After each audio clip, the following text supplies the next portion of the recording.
Hello everyone, welcome to the class. আজকে এই ক্লাসে আমরা যেটা আলোচনা করব সেটা হচ্ছে মডেল অ্যাক্টিভিটি টাস্ক। আজ রোববার, আজকে যে বিষয়টি আমাদেরকে এই ক্লাসে আলোচনা করতে হবে সেটা হচ্ছে মডেল অ্যাক্টিভিটি ক্লাস। তোমরা হচ্ছে ক্লাস 9। এই মডেল অ্যাক্টিভিটি ক্লাসটা সম্বন্ধে আগে থেকে বলে দিই।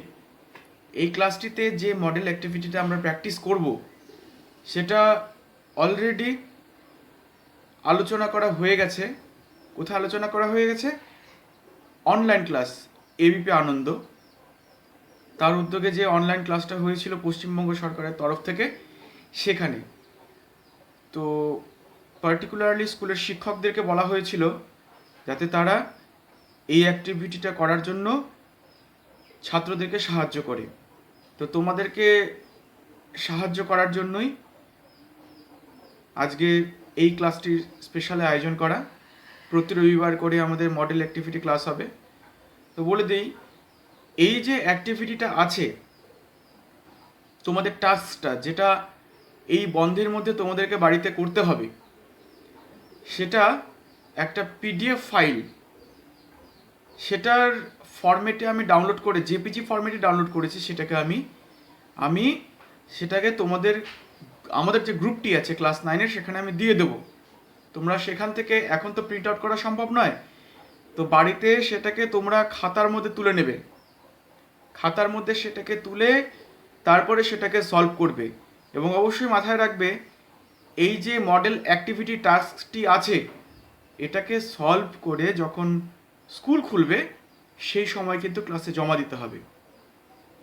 তো টেক কেয়ার অফ দিস, ভালো করে সেটাকে করতে হবে।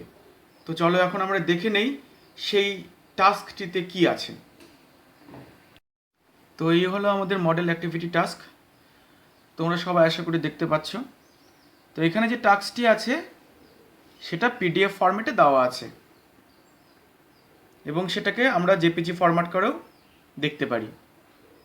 এখন ব্যাপারটা হচ্ছে, আমি আগের থেকে বলে দিয়েছি যে যেহেতু আশেপাশে কোনো দোকান খোলা নেই, তার জন্য আমাদেরকে একটা কাজ করতে হবে। সেটা হচ্ছে এই যে অ্যাক্টিভিটি টাস্কটি আছে সেটাতে খাতায় তুলে নিতে হবে। এই ভিডিও থেকে তুলে খাতায় দরকার নেই, কারণ কি এই ফরম্যাটটাই আমি তোমাদেরকে দিয়ে দিয়েছি, সেটা তোমাদেরকে সেখান থেকে দেখে সলভ করতে হবে। তো প্রথম যেটা আমাদের আছে সেটা হচ্ছে read the passage carefully and answer the questions that follow. তোমরা দেখতে পাচ্ছ প্রথমটা, আমি কার্সারটা নিয়ে যাচ্ছি, দেখো, read the passage carefully and answer the questions that follow. এই ধরনের বিষয়গুলি তোমাদের সিন বা আনসিনের ক্ষেত্রে তোমরা পাও। তো টেক্সটটাকে দেখলেই বোঝা যাচ্ছে যে এটা তোমাদের সিনের ক্যাটাগরিতে পড়ছে। তো কম্প্রিহেনশন এক্সারসাইজের মধ্যে পড়ছে এটা আমাদের। সবার প্রথমে যেটা আছে, আমরা টেক্সটটাকে দেখি কি আছে। আমি সমস্তটা এক্সপ্লেন করে দিচ্ছি যাতে তোমাদের সুবিধা হয় বাড়িতে বসে করতে এটাকে। দেখো, আছে যে I was traveling in a bus. It was bitterly cold night. And even at the far end of the bus, the east wind cut like a knife. তো প্রথম লাইনটিকে আমরা পড়লাম, দুটো লাইন পড়লাম আমরা। তো আশা করি তোমরা বুঝতেই পারছো এই যে টেক্সটটি যে সিনের আন্ডারে আছে সেটা হচ্ছে all about a dog, A.G. গার্ডনারের লেখা অল অ্যাবাউট এ ডগ। তো সেখান থেকেই নেওয়া হয়েছে। তো এখনও পর্যন্ত অল অ্যাবাউট এ ডগ ক্লাসে হয়ে গেছে, কিন্তু অনলাইন ক্লাসে এখনও রিভিশন হয়নি। কিন্তু আশা করি তোমাদের বুঝতে কষ্ট হবে না, কারণ তোমাদের সবাইকে এর আগেই ক্লাসে অল অ্যাবাউট এ ডগ করানো হয়ে গেছে এবং গল্পটার সম্বন্ধে তোমরা সবাই জানো। You all know what is the story line of all about a dog. তবুও একটু মনে করিয়ে দেওয়ার জন্য আমি বলে দিতে চাই, অল অ্যাবাউট এ ডগ যে স্টোরিটা আছে সেখানে দেখা যাচ্ছে যে লেখক, যে ন্যারেটর, সে ট্রাভেল করছিল। কিসে ট্রাভেল করছিল? বাসে ট্রাভেল করছিল, খুব ঠান্ডার রাতের বেলা। তো বাসে একটি নিয়ম আছে যে বাসে কোনো সময়, সেখানকার বাসে কোনো সময় কোনো পশুকে নিয়ে ওঠা যাবে না। তো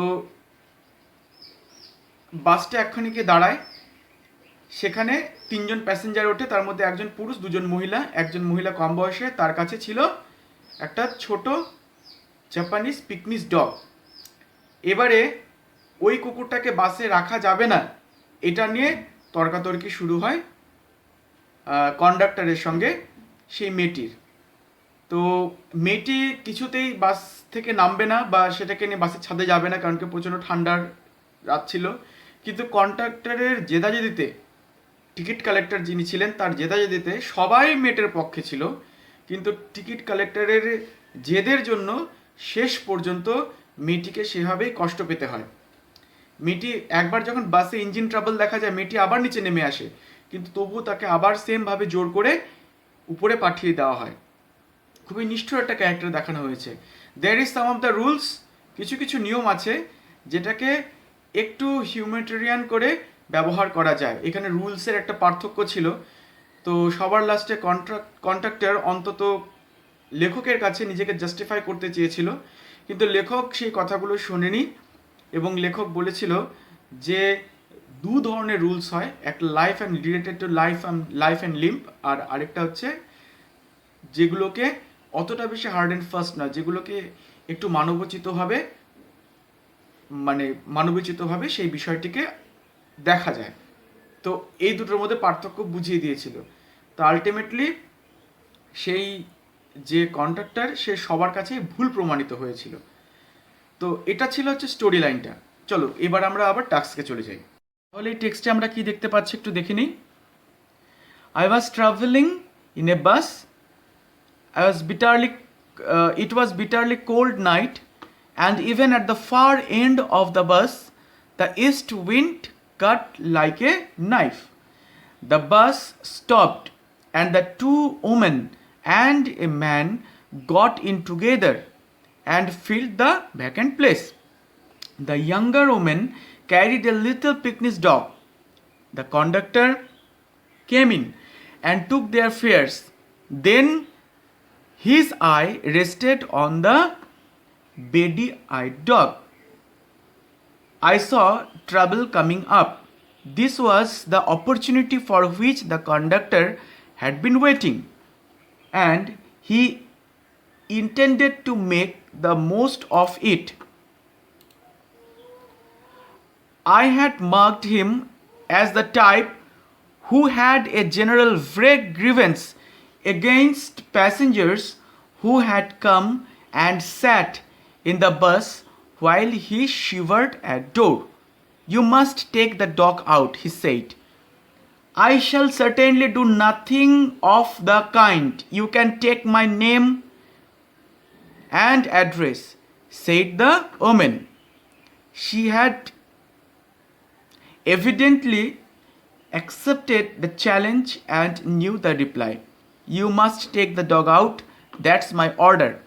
I won't go on the top of the bus in such a weather, it would kill me, said the woman. এতটুকুর মধ্যে আমরা যেটা দেখলাম সেটা হচ্ছে আমাদেরকে প্রথম প্যাসেজের ঠিক প্রথম পোর্শনটুকু আমাদেরকে তুলে দিয়েছে এবং সেখান থেকে কোশ্চেন আনসারগুলো আমাদেরকে করতে হবে।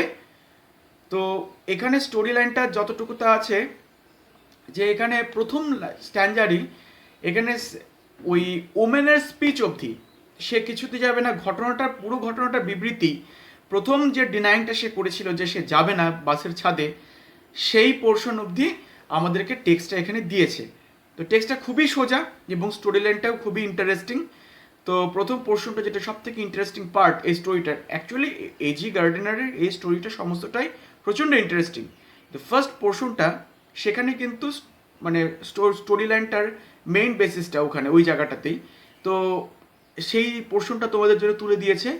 তো এবারে আমরা আমাদের যে অ্যাক্টিভিটি টাস্কটা আছে সেই টাস্কের দিকে, সেই টাস্কগুলোকে আলোচনা করার জন্য চলো ওই টাস্কগুলোকে আমরা আলোচনা করে নিই। অ্যাক্টিভিটি 1 এখন আমরা আলোচনা করছি। অ্যাক্টিভিটি 1 এখানে fill in the following table আছে, স্টেটমেন্ট আছে, রিজন আছে, কারণ তার স্টেটমেন্টটা প্রথমে আছে নাম্বার 1-এ যেটা conductor noticed the picnic dog, রিজনে আছে।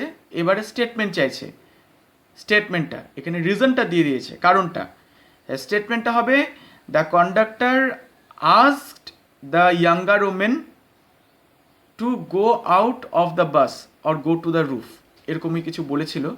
সেটা মানে কন্ডাক্টর সেই ইয়াঙ্গার ওমেনকে, যে কুকুরটা কোলে নিয়েছিল, তাকে বাসের ছাদে যেতে বলেছিল বা বাসের থেকে বাইরে বেরিয়ে যেতে বলেছিল, যেহেতু নিয়ম নেই বাসে কুকুর নিয়ে ওঠার, কোনো পশু নিয়ে ওঠার। তো এখানে সেটাকে লিখতে হবে। তো কি লিখবো আমরা? The conductor asked the younger women to go out of the bus with the dog. এটা স্টেটমেন্ট 1 নম্বর হয়ে গেল। 2 নম্বরে the conductor had grievance against the passengers, কন্ডাক্টরের গ্রিভেন্স ছিল প্যাসেঞ্জারদের প্রতি। 2 নম্বর। তো রিজনের 2 নম্বরে হবে, এখানে দেখো আমরা টেক্সটে চলে যাই, খুব সোজা হবে এটা। এই পোর্শনে আছে, এখানে দেখো, passengers who came and sat in the bus while he shivered at the door. এটা কি এখানে আমরা লিখবো the passengers use to come inside the bus and in the cold night the conductor shivered in the door. এই টেক্সটের থেকে নিলাম, কিন্তু একটু ডিফারেন্টভাবে আমরা করলাম, সেটাকে একটু ডিফারেন্টভাবে লিখলাম। নেক্সট আবার স্টেটমেন্ট আছে, the women did not want to go on the top of the bus. The women did not want to go on the top of the bus. রিজনটা ছিল it was bitterly cold night, এটা খুব ঠান্ডা একটা রাত ছিল, তার জন্যই সে ঠান্ডা লেগে যাবে তার জন্যই সে ছাদে যেতে চায়নি। সেটা এই 3 নম্বরে এই পোর্শনে উত্তরটা লিখতে হবে। নেক্সট চলে আসি 4 নম্বর, লাস্ট কোশ্চেন, অ্যাক্টিভিটি 1 এর লাস্ট কোশ্চেন। এখানে রিজন দেওয়া আছে, the women knew the reply of the conductor's order. রিপ্লাইটা কি সে জানে, রিজনটা যে স্টেটমেন্ট। এবারে স্টেটমেন্টটা কি, স্টেটমেন্টটা দিয়ে দাও। স্টেটমেন্টটা হতে পারে, এখানে দেখো, you must take the dog out, that's my order. এইটাকে লিখতে পারো, অথবা এইভাবেও লিখতে, মানে দ্য কন্ডাক্টর সেইড, এইভাবে লিখতে পারো।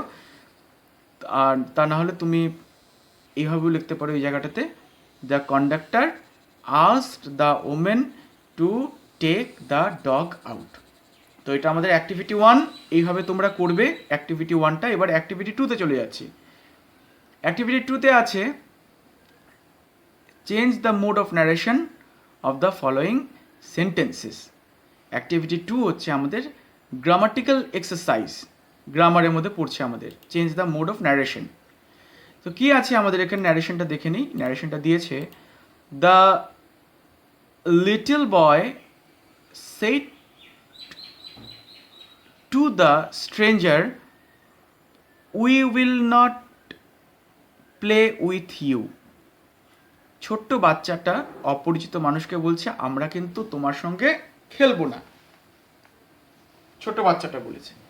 এবারে আমরা এটাকে কেমন করে সলভ করবো একবার দেখে নিই। তো একটা ন্যারেশন সলভ করার জন্য সবার প্রথমে যেটা দেখতে হয়, যে রিপোর্টিং, এখানে রিপোর্টিং ভার্বটা কি আছে, সেড টু, সেড মানে পাস্ট টেন্সে আছে। আর রিপোর্টিং স্পিচটা কি আছে, রিপোর্টিং স্পিচটা আছে যে we will not play with you, আমরা তোমার সঙ্গে খেলবো না, ঠিক আছে। তো রিপোর্টিং ভার্ব পাস্ট টেন্সে আছে। এবার রিপোর্টিং স্পিচটা কি সেন্টেন্সে আছে, টেন্স পরে আগে কি সেন্টেন্সে আছে, এটা একটা অ্যাসার্টিভ সেন্টেন্স, স্টেটমেন্ট দিচ্ছে। তাহলে এবার আমরা চেঞ্জ কেমন করে করবো এটাকে, এখানে ইনডিরেক্ট স্পিচ করার জন্য the little boy told the stranger, said to এর জায়গায় টোল্ড করে দাও, টোল্ড দ্য স্ট্রেঞ্জার। এবারে we will not play with you, we will not play with you, এখানে যেটা আছে we will not play with you, এটা ফিউচার টেন্সে আছে, ফিউচার ইনডেফিনিট, তা ফিউচার ইন দ্য পাস্ট হয়ে যাবে। তাহলে উইয়ের জায়গায় হয়ে যাবে they, they would not play with him, stranger এখানে ইউটা হয়ে যাবে him, they would not play with him. The little boy told the stranger that they would not play with him। এটা প্রথমটার উত্তর বলে দিলাম আমি। এবার পরের যেটা আছে, the old lady said to her daughter. Today I am preparing a clay model for you. মাটির তৈরি একটা মডেল তৈরি করছে তাদের জন্য। তো এটা কে বলছে? দ্য ওল্ড লেডি বলছে। The old lady said to her daughter, today I am preparing a clay model for you. আবার দেখে নে, এখানে said আছে, past tense আছে। today I am preparing a clay model for you, এটা কোন সেন্টেন্সে আছে? এটা অ্যাসার্টিভ সেন্টেন্সে আছে। টেন্স কি আছে? I am preparing, present continuous tense, তার মানে পাস্ট কন্টিনিউয়াস টেন্স হয়ে যাবে, যেহেতু রিপোর্টিং ভার্ব যেটা আছে এটা পাস্ট টেন্সে আছে সেই জন্য। তো সলভ করে নিচ্ছি আমরা। The old lady told her daughter that day she was preparing a clay model for her. আরেকবার বলছি উত্তরটা। The old lady told her daughter that, টুডেটা হয়ে যাবে that day, আইটা হয়ে যাবে she, আমটা হয়ে গেল was, preparing a clay model for her. তো এটা অ্যাক্টিভিটি 2 আমাদের সলভ হয়ে গেল। এবার অ্যাক্টিভিটি 3 তে চলে আসো। আমাদের ন্যারেশন এক্সারসাইজ অ্যাক্টিভিটি 2 শেষ হয়ে গেল। এবার অ্যাক্টিভিটি 3 বলেছে change the voice of the following sentences. এবার ভয়েস চেঞ্জ দিয়েছে আমাদেরকে করার জন্য। তো ক্লাসে ভয়েস চেঞ্জ এবং ন্যারেশন দুটোই হয়েছে, তার জন্য আশা করি সলভ করতে কোনো সমস্যা হবে না এবং তোমরাও এটাকে ভালো করে সলভ করতে পারবে। চলো চলে আসি আমরা। Change the voice of the following sentences কি আছে? আছে they helped us to do the renovation work. They helped us to do the renovation work. তাহলে এটার উত্তরটা হবে we were helped by them to do the renovation work. আরেকবার উত্তরটা বলছি আমরা, ভালো করে শুনে নাও। আস আছে তো, তার মানে এখানে সাবজেক্টটা হবে উই, আর এটা সেন্টেন্সটা পাস্ট টেন্স আছে, তার জন্য we were helped by them to do the renovation work. ব্যাস হয়ে গেল এক নাম্বারটা। এবার 2 নাম্বারে চলে আসো। 2 নাম্বারে আছে the traveller knocks the door of the abandoned house. তাহলে the door of the abandoned house, এটা কোন টেন্সে আছে দেখো? নক্স আছে, তার মানে প্রেজেন্ট টেন্স। তাহলে is knocked by the traveller. The door of the, আবার বলে দিচ্ছি উত্তরটা আমি, the door of the abandoned house is knocked by the traveller. চলো লাস্ট যে প্রশ্নটা আছে আমরা সেটা সমাধান করে নিচ্ছি। 3 নাম্বারটা দেখো কি আছে?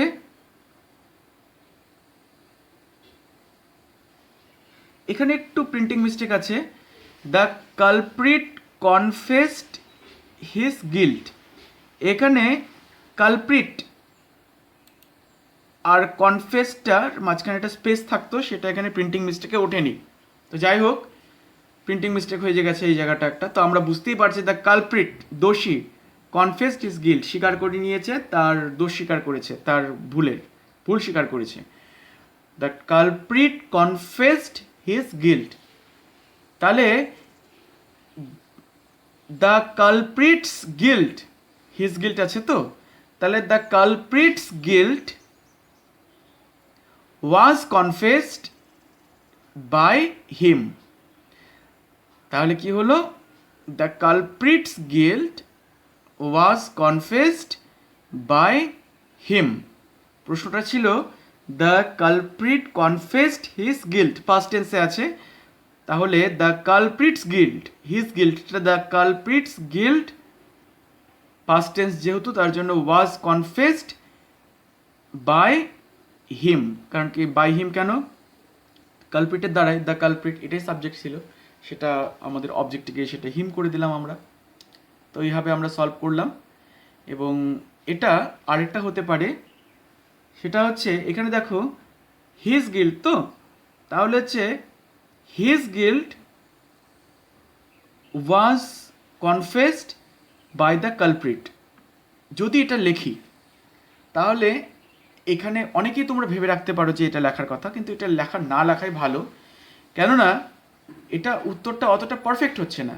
হিজ গিল্ট প্রথমে যাচ্ছে সাবজেক্টে শুরু হয়ে যাচ্ছে প্রোনাউন দিয়ে, তারপর লাস্টে আসছে তোমার কালপ্রিটটা, পার্টিকুলারলি যে সাবজেক্টটা অবজেক্টের পজিশনে যাচ্ছে, একটু অপরিষ্কার রয়ে যাচ্ছে।